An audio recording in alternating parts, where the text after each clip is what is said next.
regard this as one of the best kept secrets from Indian restaurants, and one of the reasons why home cooking never tastes like Indian restaurant cooking.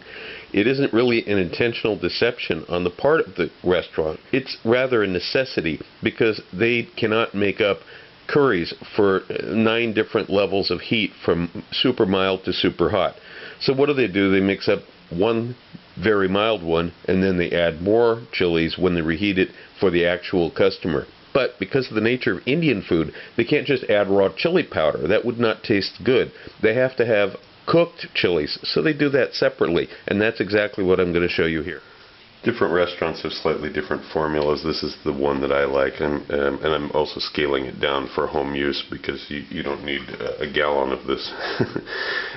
So I've got about 50 grams of chilies, 1 shallot that's peeled, some salt, some cumin, and in the pot heating up right now is 150 grams of oil. The idea of this is just that you're not adding raw spice to a finished dish.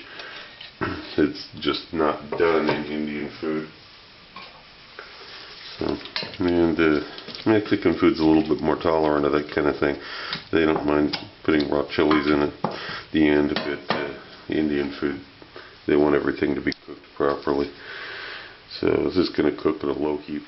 After you've added the chilies and the shallots, they add about a teaspoon or so of salt to it. This will help it break down. And I'm just going to simmer it at a low heat for a little bit. On the 1 to 10 scale, I've got this on a 4, and this should be just over 100. Yeah, it's right around the boiling point of water. You want to maintain it right around 100 degrees for a while, because you want to drive off the water, but you don't want to singe the chilies. After about 5 minutes, I've lowered the heat down from 4 to 3. As the water leaves here, it's going to start wanting to get even hotter. So it's up to 105 now Celsius, even though I've lowered the heat down. When you get rid of a lot of the water, now the oil starts to predominate, and the oil can get a lot hotter than water. Water can't get it hotter than 100 degrees, but you've got a mixture going on here.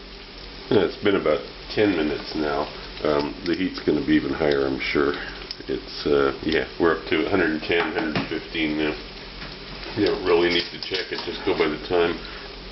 Now I'm going to add cumin seeds to this, a teaspoon or so, and a little bit of paprika. This is partly for color, a little bit for flavor. It's going to help round it out,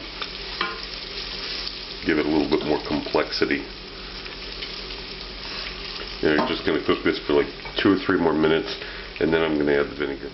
Okay, now I'm going to, in another couple minutes, I'm going to kill the heat completely, and I'm going to add that tablespoon of malt vinegar. If you can't get malt vinegar, you can use sherry vinegar. Malt vinegar is better.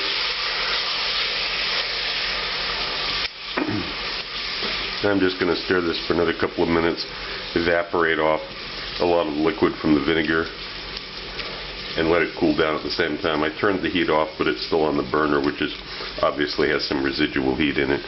So I'm just going to stand here stirring this for about a minute. I guess it's actually been more like 2 minutes here.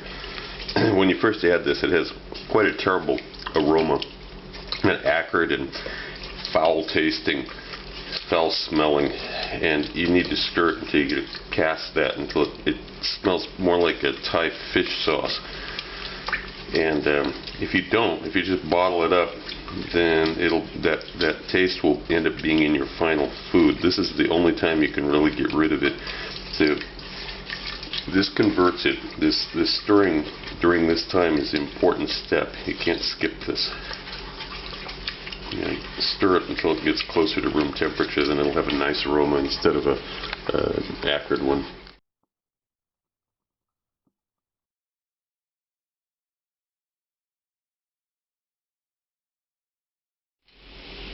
Now, if you're working in a restaurant, or you can do the same thing at home, and you want, for instance, that lamb Buna recipe that I have up there, you heat up some water in a skillet, you add whatever portion of the lamb that you want. You can make a small portion, since you're reheating it essentially, And now you've got your chili oil, and if you want something very mild, just leave it the way it is, don't add anything. If you want something hotter, or a customer orders something hotter, you add more of this.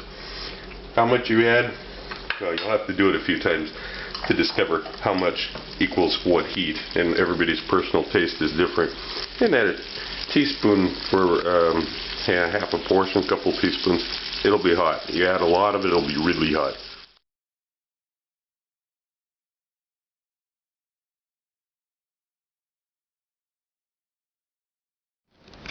Also look for my cocktail book, Cocktails of the South Pacific and Beyond, Advanced Mixology, available through Amazon online.